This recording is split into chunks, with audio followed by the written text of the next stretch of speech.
You're listening to the Cyberwire Network, powered by N2K.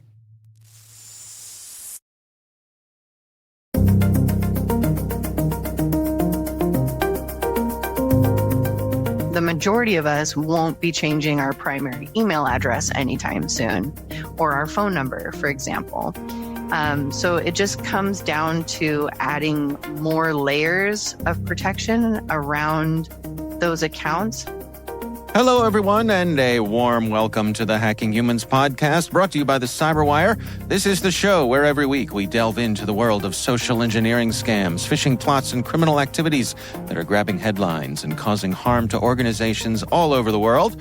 I'm Dave Bittner, and joining me is Joe Kerrigan from the Johns Hopkins University Information Security Institute. Hello, Joe. Hi, Dave. We've got some good stories to share this week, and later in the show, we're joined by Alethe Denis from Bishop Fox, and we're going to talk about the 23andMe breach.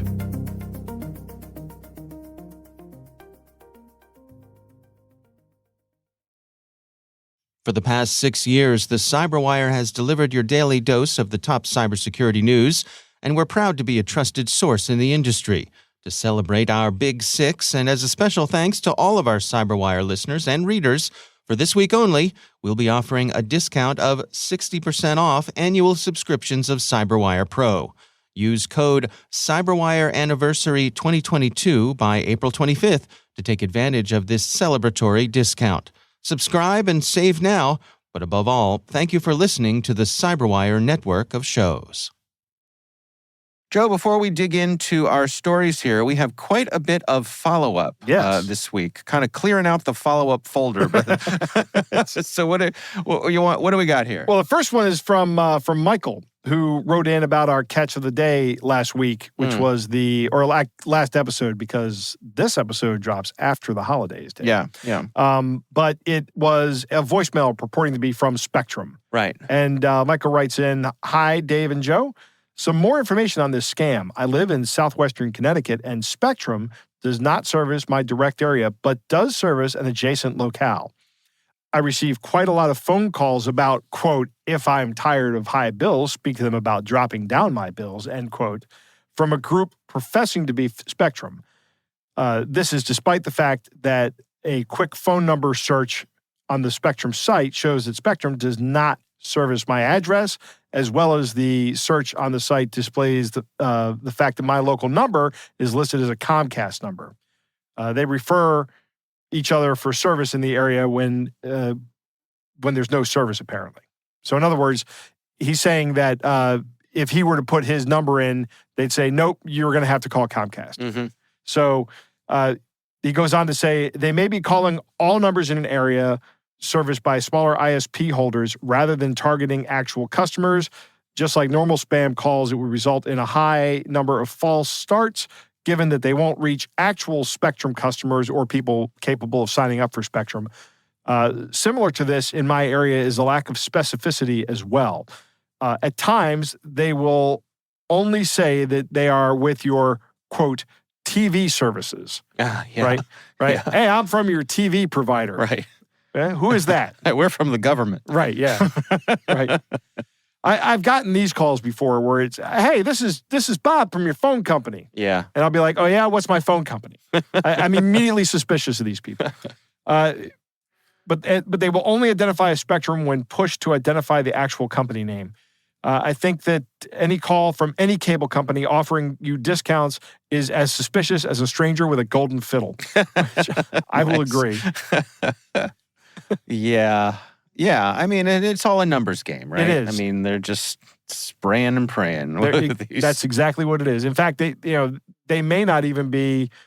My thinking is some of these are scams, right? Where there is no, it doesn't matter who you're with. They're just going to scam you. Yeah. But it could also be the essentially what Michael is saying. These are just spam calls, right, to try to get you to switch providers, and you may not even be able to switch to the provider. But the calls are cheap. Yeah. Essentially free, really. Do you remember the early days of high-speed internet when high-speed internet was hard to get and it was a fancy thing and you couldn't get it everywhere? Yes. Remember that? I do. And I remember having it and loving it and being like what I thought was the coolest guy on the block, but nobody else cared.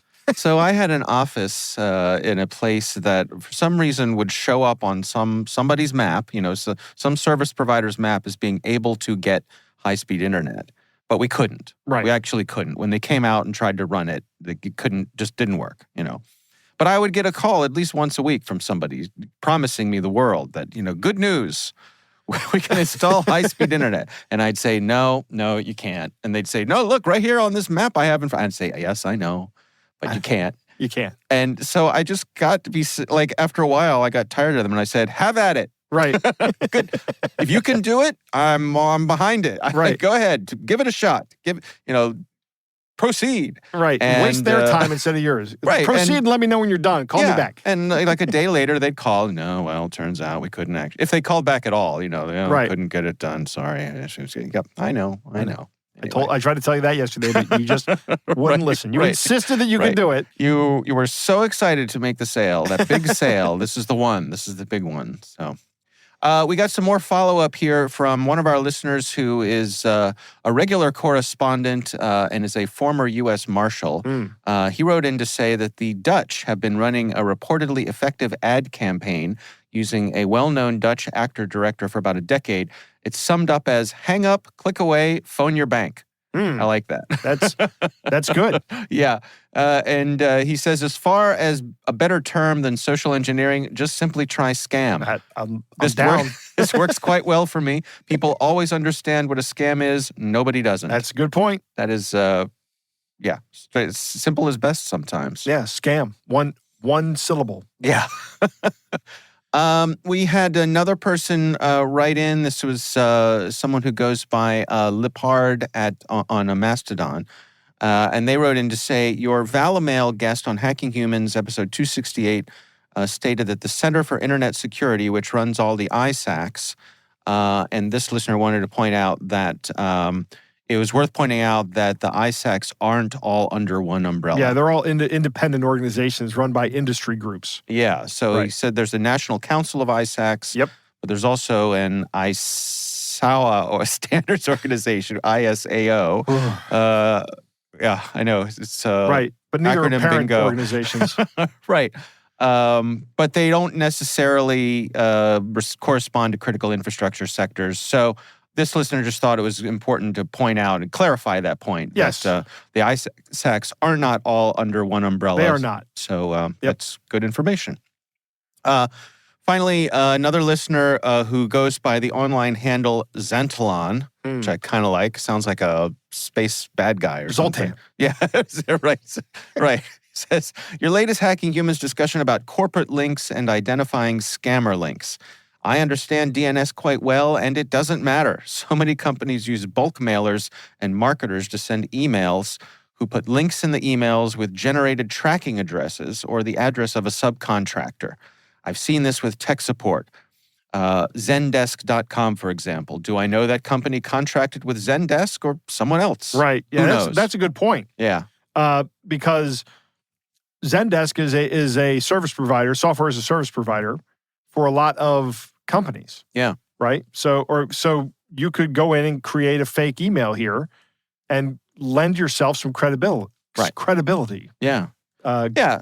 Think like MailChimp, there's just all these that will do, they'll do your spamming for you. Right.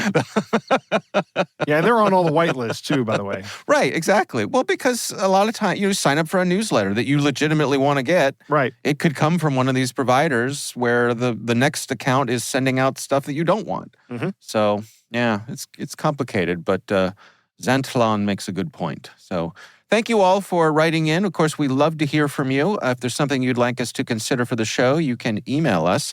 It's hackinghumans@n2k.com. I'm going to kick things off with some stories here, Joe. Okay. And my story comes from the folks over at HackRead. This is written by Awais Sultan. And it's an article titled, How Human Elements Impact Email Security. And this is right up our alley. This is digging into some of the human factors here of email security. This article points out that over 870 million breached records occurred in October, highlighting the rising cyber threat and associated costs for companies. but also that human errors account for about 82% of breaches with things like phishing and social engineering. And they highlight this term action bias exploitation, which we've talked about. That's a great term. I don't know that we've ever used that term, but we're gonna now. Yeah. Action bias exploitation. Let me guess what this means. Okay. They're exploiting the fact that someone would rather do something than not do something. Is that a good guess? I think it's pretty good, yeah. They describe it as hackers exploiting psychological tendencies like action bias, where individuals react hastily to perceived threats, leading to unintentional sharing of sensitive data. So, yeah. Like it's still down at the very bottom layer, literally at the very bottom of your brain, right. firing off the amygdala right. in the flight or fight response. Yeah. That's where you're dealing. That's where you are with this. Right. So yeah, I mean, I don't know if I would even call this a bias. This is because people don't. There's no way to remove this. It's not something that some people have and other people don't. It's universal. Yeah. No, I think perhaps it means that it is everyone's natural bias towards action. Yeah. When presented with certain types of things. Yeah, but generally, I don't know. I think of biases as cognitive things, right? Like selection bias. Oh, I want to be part of this survey because this matters to me. Yeah. Right. But action bias, I would say that's not action bias. Everybody should run away when there's a bear next to them. Right. Right. But that's what they're saying is that we are biased to action, either fighting or flighting. Right. So we have a natural bias towards not sitting there and being eaten. I guess you could call it a bias, but I think it's a horseshoeing of the. I'm not going to mince words about this, Dave. I'm going to go ahead and say, okay, fine, call it a bias.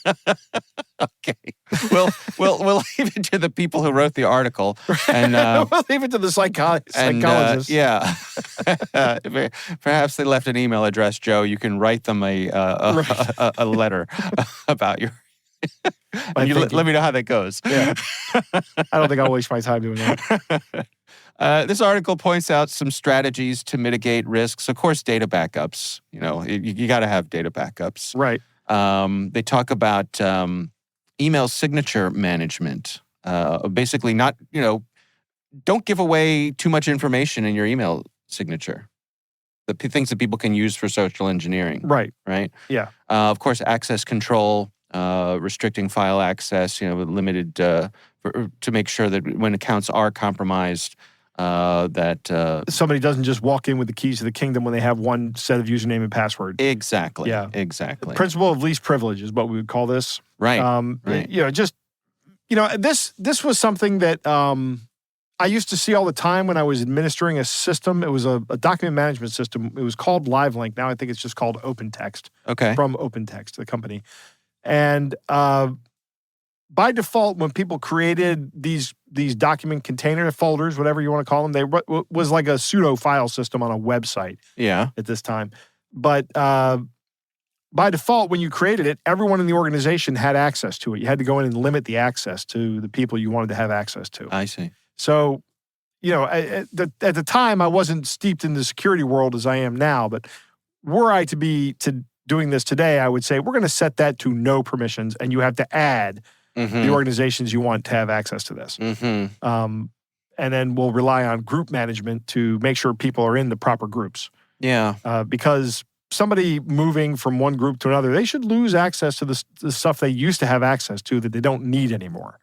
How do you feel about time limits on access? Because I think a lot of times somebody needs temporary access to something. Yeah, but they end up with it forever because no one goes back and changes it. I will tell you the perfect example of that. Okay. We would have CMMI audits, right? And we'd have auditors in our organization who would say, okay, we're getting ready for a CMMI audit. We need to have access to everybody's documentation. Show us your documentation. And they wouldn't do this all the time. They'd do it like for 2 months out of every 2 years or something like that. Okay. Or whatever the periodicity was. But it wasn't all the time. So they would get access to everything on that server that I was just talking about, the LiveLink system. Because that's where we kept all of our documentation. Yeah. So yeah, I'm for it, Dave. Yeah. I guess it depends. Worse, in many cases, people won't even notice that it's there. And if someone needs their access extended, then they can. Yeah, they can just send an email or make a phone call. Right. I mean, it's not. That's the thing about auto revoking access is that if you don't need it, you will never notice it's gone. It's like that joke about, the folk guys in the server room.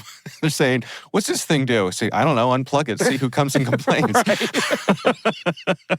That's right. We used to have that button, or that joke, we'd say, push the button and listen for the screams. Okay. Moving on. They talk about the importance of employee education. Of course, big fans of that.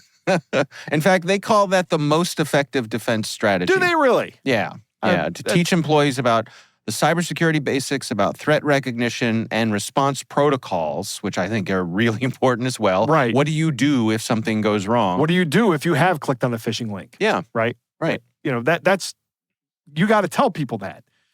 Yeah, and you got to have a culture where people don't feel like they're going to get punished for it. Yeah, that's absolutely then they'll try to correct. hide it. And No, because if you heavily disincentivize that, it's bad news. Yeah.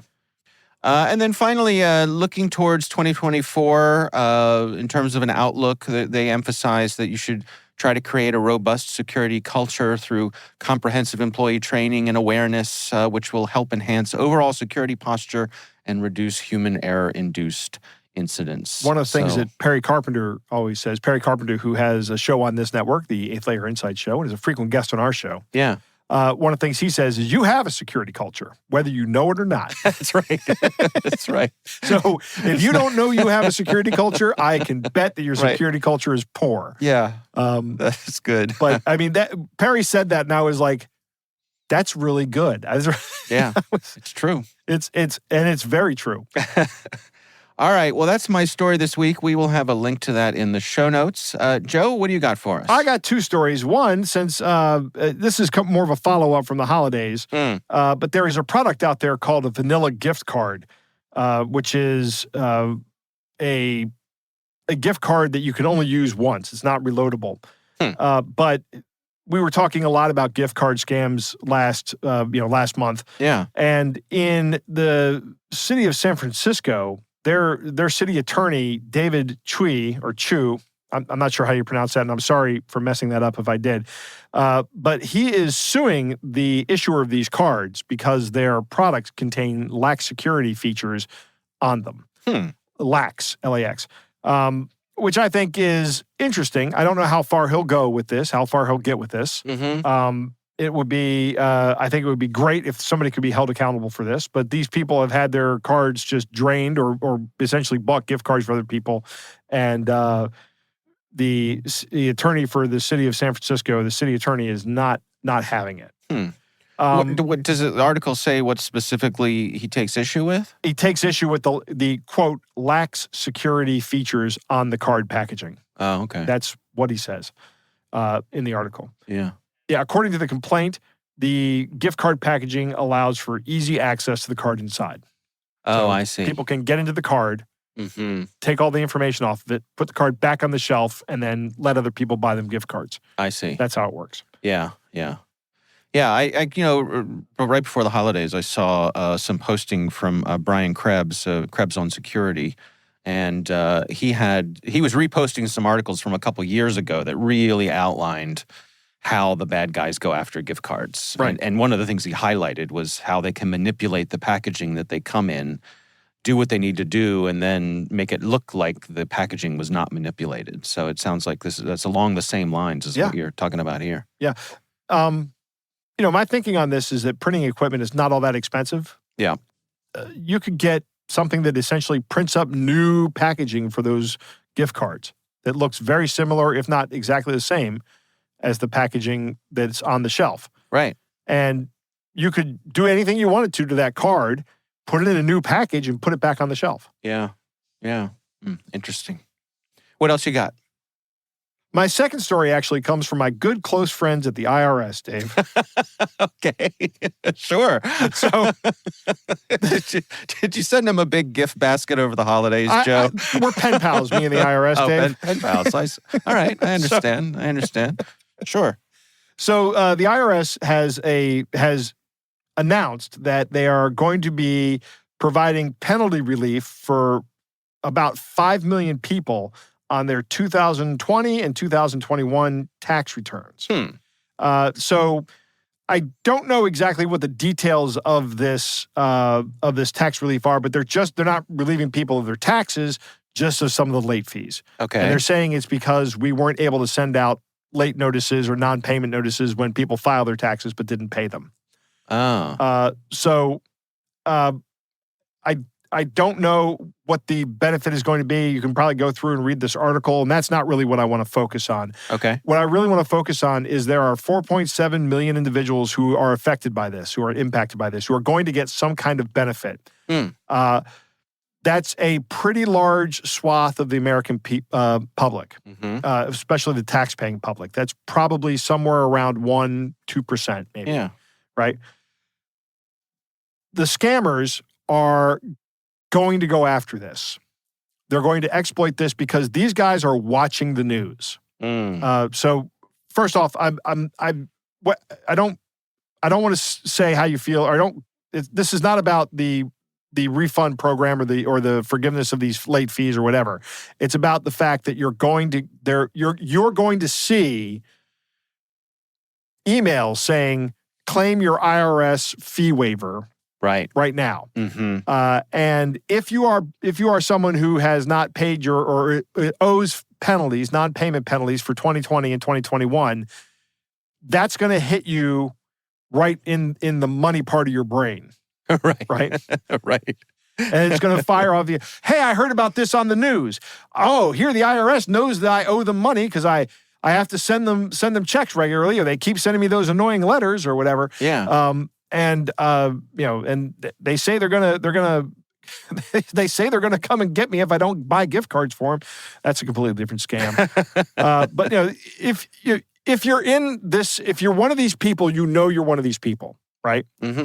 So that's one of the things that we've said before is that if you have business with the IRS for collection of taxes, you know it from the correspondence you receive and from not really from phone calls, but mainly from the correspondence you receive. Right. They don't really call you. No, they write you letters. They write you letters. Yes.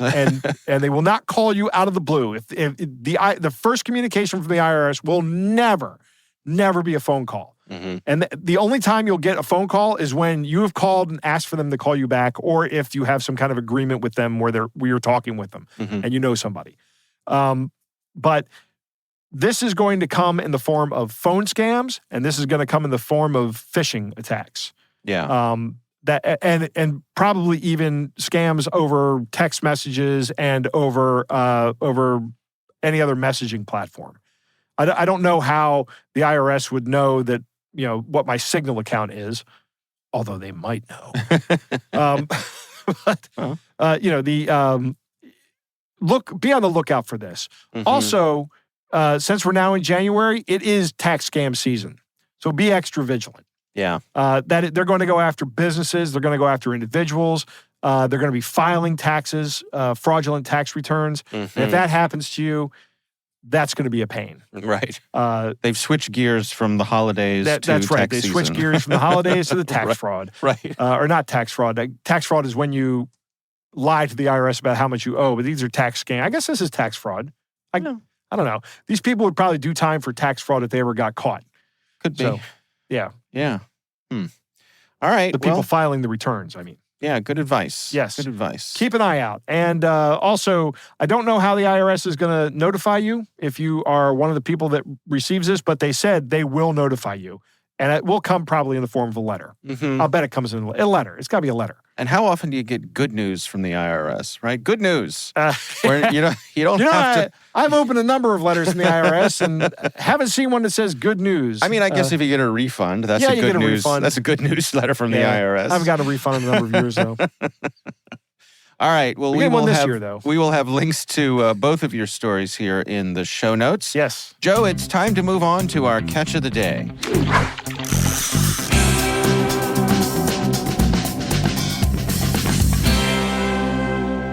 Dave, our catch of the day also comes from Mastodon, from Dodo the Dev. And it is a perfect example of a poor phishing email. He says, notice the spelling and the phrases not making sense and all that. Why don't you go ahead and read this one, Dave? It's down here at the bottom of the page. All right. So it starts off with a big old logo at the top from Google Forms. Interesting. Yep. It says, your score has been released for balance $44,101. Dear user, we have noticed that you signed up an user account in our system approximately a year ago. However, it appears that you haven't visited your account in a while. We'd like to inform you of the importance of using the platform on the platform. In order to provide opportunities for the rest of our users and keep up the current status of our system, we plan to block automatically inactive accounts in the next year future. Please be aware that your balance will be zeroed upon account deactivation. We welcome you to access to your account and discover the latest updates and capabilities we offer. We value your participation in our system and look forward to seeing you again. Thank you for your attention and understanding. Please click the button below to access your account. Balance $44,101. And then there's a big view button. Mm-hmm. I have no idea what this is, but it definitely is a scam. Yeah, well, and I think the Google Form, we've seen stories where Google Forms are used for data collection. Well, but also if you get a message from Google Forms, it'll usually make it through the spam filter because Google is whitelisted typically, right? They've whitelisted their own services into Gmail. Yeah, so you can generate this using Google Forms, have it send this out through Google Forms, and chances are it'll hit the inbox. So I think that's why it's coming through Google Forms. That's pretty cool. Yeah. Or, well, pretty smart, I should say. Not cool at all. No. But this is pretty badly worded. The second to last sentence reminds me very much of RoboCop. Thank you for your attention and your understanding. Right. Stand aside, citizen. Right. All right. Yeah, pretty straightforward, but it's a good one. Yeah. Again, we would love to hear from you. If there's something you'd like us to consider for our catch of the day, you can email us. It's hackinghumans@n2k.com.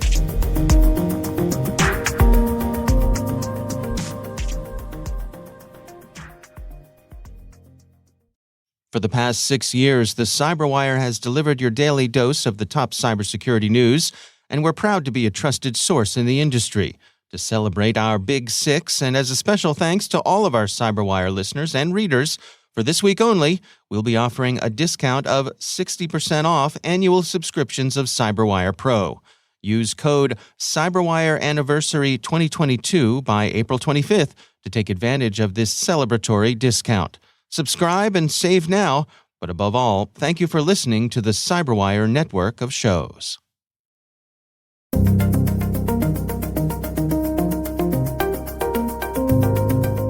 Joe, it is our pleasure to welcome to the show Alethe Denis. She is from Bishop Fox, and we are talking about the 23andMe breach. So, first of all, I describe this as a breach that has little to no fault for the vendor. And in this case, that's 23andMe, which is a little difficult for folks to understand. If it's their data that was leaked, then how are they not at fault? The reason that the data became accessible to the attackers was that those individuals with those accounts, they actually had passwords that they were reusing on various other accounts. So while their information could have been breached from another provider of a service or app or account that they had and made public through that breach, all the attackers did here was take those passwords and see if those individuals had recycled those email addresses and passwords with their 23andMe accounts. So was this a simple credential stuffing attack? From what we understand, yes. So the attackers were able to not only capture a large amount of account credentials through other breaches, but they were able to then systematically take those credentials and put them against the login for 23andMe's application or services. And then from there, they were able to see which of these credentials had a 23andMe account that used that same email address and password combination. So for example, if you have me@email.com, and that's my email address, and I use the same email for all of my accounts that I have online, whether that is banking or streaming or a variety of other different types of accounts, and I just want one password that makes it super easy for me to type it in and remember, then I'm going to use the same email and password on all those accounts. And since 23andMe is a little bit older as far as the internet is concerned, then there's a high volume of people that haven't ever updated their passwords since that was common practice. It was very common practice for all of us to have a complex or long or complicated with symbols type of password that may even be like 8 or 20 characters long, but we were all using the same password on all of our online accounts. And so what these attackers were counting on is that there would be at least a few folks who had accounts that had passwords that were the same as what they were able to collect from this breach data from completely different companies and completely unrelated breaches. Yeah, it's a really interesting point about how the 23andMe users aren't probably logging in every day. That's my experience with those sorts of platforms is there's kind of a flurry of activity when you first sign up and log on because you kind of get flooded with all of this information about, who am I related to? And there's a lot of excitement, but then it kind of trickles in after that. And so I can see people losing interest, not closing their accounts, but just not being active participants there. Yeah, exactly. It's one of those things where it was, the new hotness a few years ago to get this test kit for your family, to set it up for your siblings, for your parents, for yourself. And a lot of people did just that. They set their account up, they sent in their samples, they got their results, they shared their results all over the internet with friends, and then they sort of forgot about it. So with 23andMe and other DNA testing and genealogy type websites, there is exactly that sort of set it and forget it type of mentality.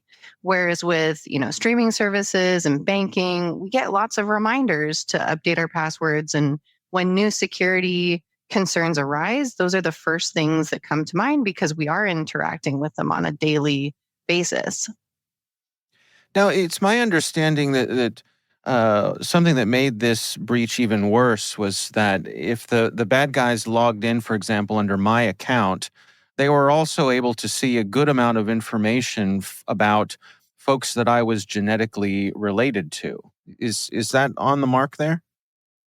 Yes. So from what we understand, there were approximately 5.5 million accounts that were compromised through this brute forcing or guessing of the credentials using what was made available out there through other breaches. But from those individuals, there were about 1.4 million people who opted in to DNA relatives and also had their family tree profile information available, as well as other things like even their geographical location, relationship labels that they had assigned to people as far as how they were connected, their display names, birth dates, and any other like self-reported location. So if they said, I live in this town, that would have been available to an attacker as well. So people could, if they were able to access another person's account, see how they were connected to people, where those people were located, possibly as well as the relationship labels that had been assigned. And what this does is it gives an attacker a really good understanding of how these people are connected. And we could say that this gives an attacker the ability to answer a large swath of security questions, things like what is your father's middle name, for example. But it also gives attackers a way to create really compelling, convincing pretexts that they can use to elicit a very emotional response. And a lot of the times when we get scammed on the internet or we hear about online scams, we think of things like the gift card scam and this and that, but there's a whole nother layer of phone scams, especially where attackers will pose as a kidnapper. And they will actually call someone and tell them that they've kidnapped a child or a family member. And if that person is able to say, this is your child's name, and this is the school they go to, and any other data that they can collect by guessing the elementary school closest to this person or looking up the social media of, say, another family member who's a little bit more free with what they share on their social media. This just gives added authenticity, seeming authenticity to that scam. It makes the person who's receiving that phone call in the moment believe that this is accurate because they're saying all of this stuff that's true. So the question I have about this is there are 7 million people that had their accounts compromised, almost 7 million. What percentage of the 23andMe user base is that? My guess is that it would be 20%.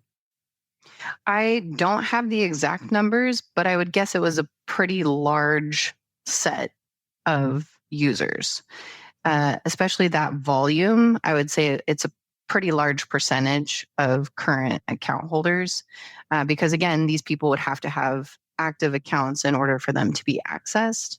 But I'm not familiar with exactly the number of users on the platform.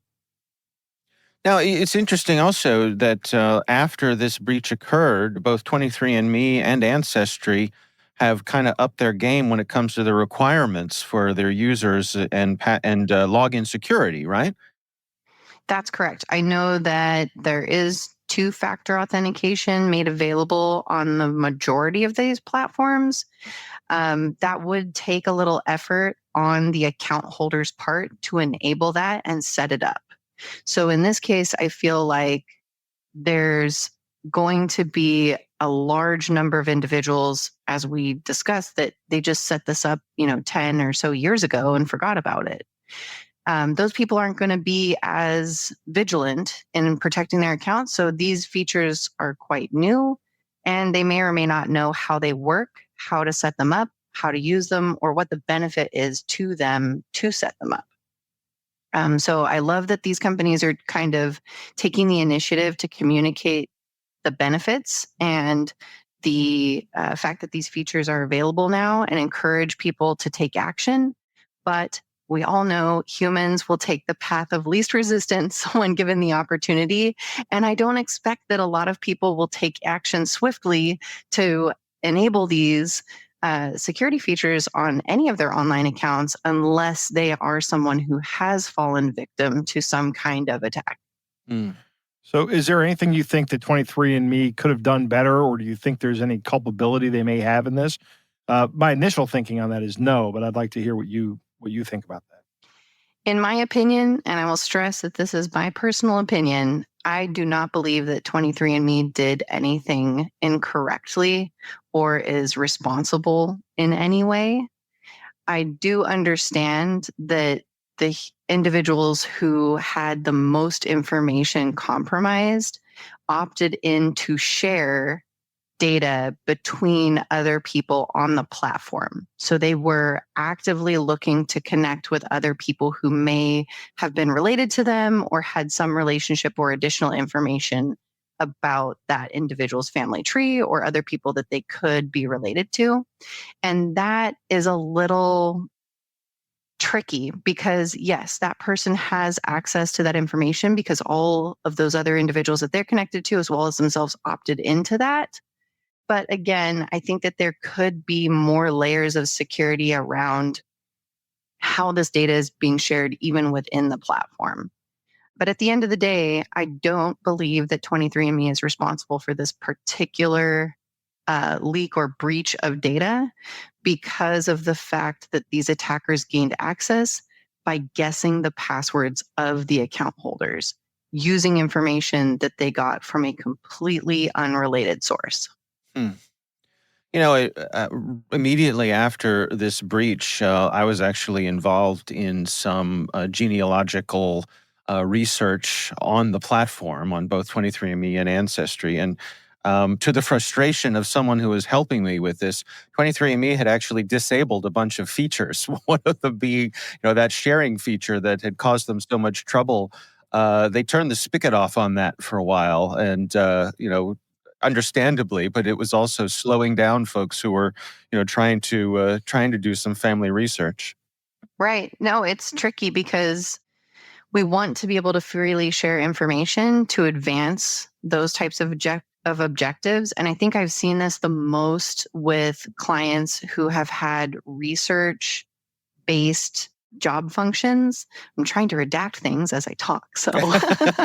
Sure. But I've worked with clients who have to have a lot of these communication pathways open between various researchers, various locations. They might have laboratories all over the world. And so for them to be able to share research and to collaborate with other people who are focused on the same research, it makes it very tough to remain secure because they need these conduits to exchange data and information. And what that does is that really opens them up to being vulnerable to these types of attacks, because once somebody is in anywhere, it doesn't take too much to get from one point to another unless there are very strict security controls as to who can access what, where, and when.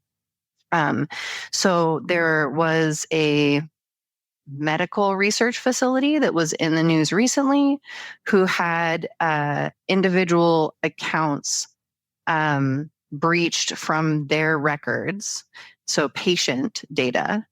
And the patients were contacted by the ransomware gang and asked to pay a ransom, a small fee, to keep their specific information out of the data set that was going to supposedly be released on the dark web. So they asked individuals to give them $50 or some nominal fee to keep their own record off the internet. And I thought that was quite interesting as well. Instead of going after just the medical research facility for a ransom, they decided to target the individuals who were included in the breach data themselves.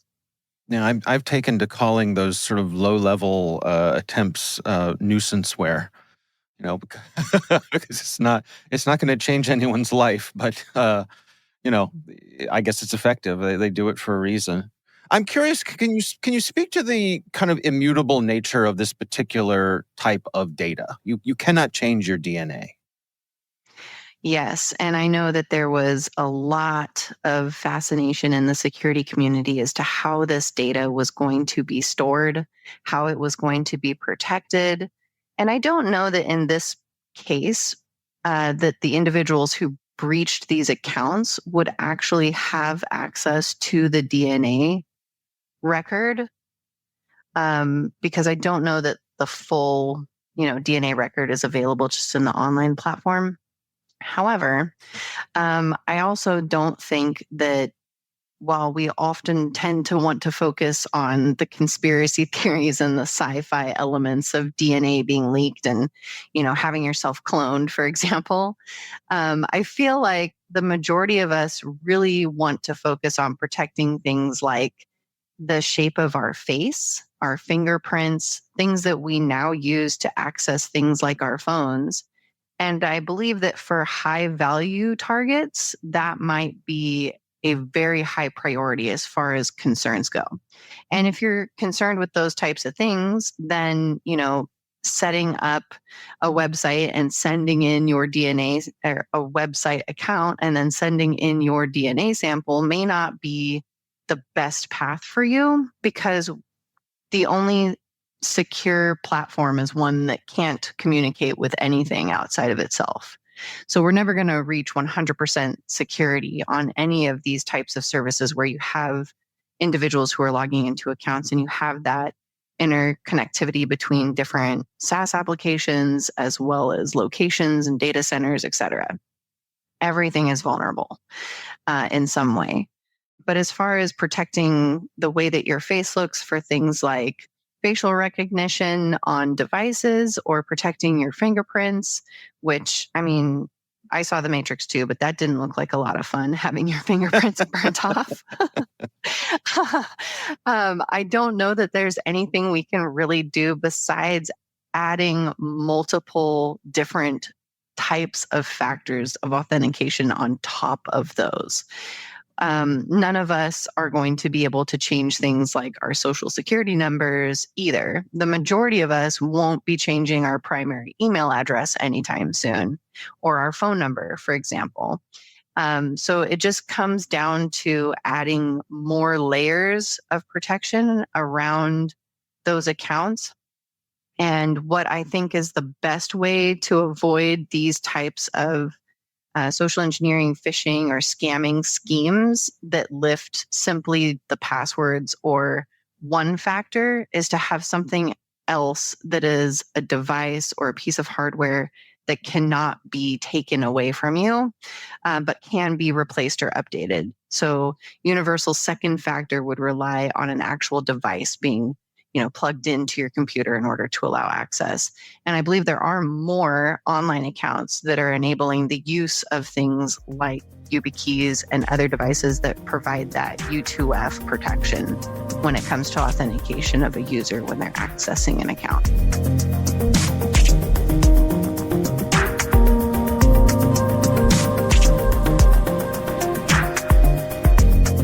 All right. Well, our thanks to Alethe Denis from Bishop Fox for joining us. We do appreciate you taking the time.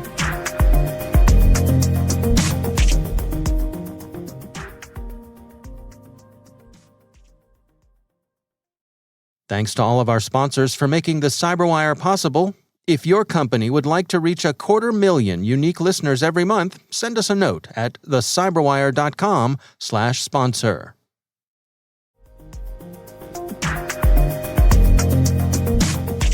That is our show. We want to thank all of you for listening. A quick reminder that N2K Strategic Workforce Intelligence optimizes the value of your biggest investment, your people. We make you smarter about your team while making your team smarter. Learn more at n2k.com. Our thanks to the Johns Hopkins University Information Security Institute for their participation. You can learn more at isi.jhu.edu. This episode was produced by Liz Irvin, mixed by Elliot Peltzman. Our executive producers are Jennifer Iben and Brandon Karpf. Our executive editor is Peter Kilpie. I'm Dave Bittner. And I'm Joe Kerrigan. Thanks for listening.